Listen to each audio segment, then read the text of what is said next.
Hi, hello mga best friend. Ayan, heto at mga best friend, mayroon na namang batang napagbigyan sa kanyang kahilingan. Walang kasawa-sawa dito sa Jollibee na ito. Heto at pinapakialaman itong aking in-order.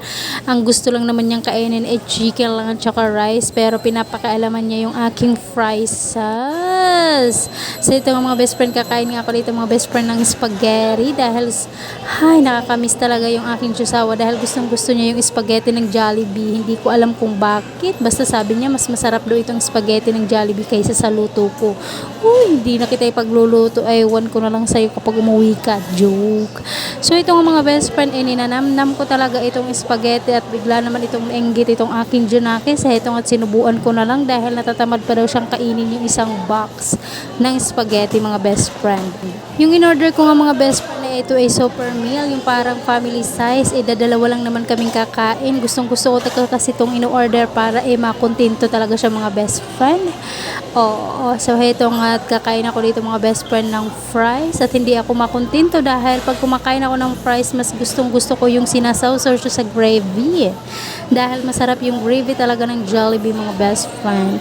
Ayan na nga mga best friend. O diba, ang sarap talaga. Ninanamnam ko talaga ito mga best friend kapag sinasawsaw ko dito sa gravy. Medyo hindi na nga malapot-lapot yung kanilang gravy. Ewan ko na lang ba kung bakit ganon hindi na malapot. Dati naman malapot yun o baka naman mainit lang kaya ganon mga best friend. So heto nga to, ubusin ko lang itong aking spaghetti pababa pataas. Charis.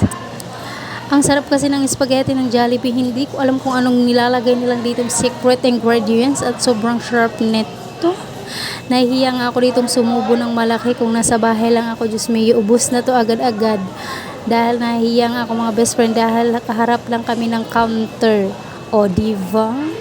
Nakakahiya kasing sumubo ng malaki. Yung ano lang tayo dito, pa social Heto nga bubuksan ko na itong aking burger dahil nag-order nga ako mga best friend ng mix and match, yung fries at saka yung burger. O diba, 75 pesos only.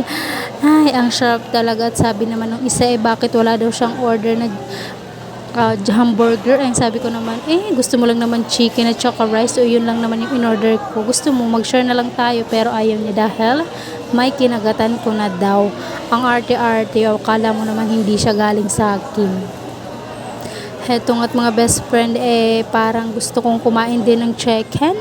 So, titikman ko din itong chicken at napaka-crispy talaga siya mga best friend. Ang sarap-sarap. At mainit-init pa siya kaya medyo nagdadahan-dahan lang ako dito sa pagkagat at baka ako mapaso. Talagang mainit talaga siya.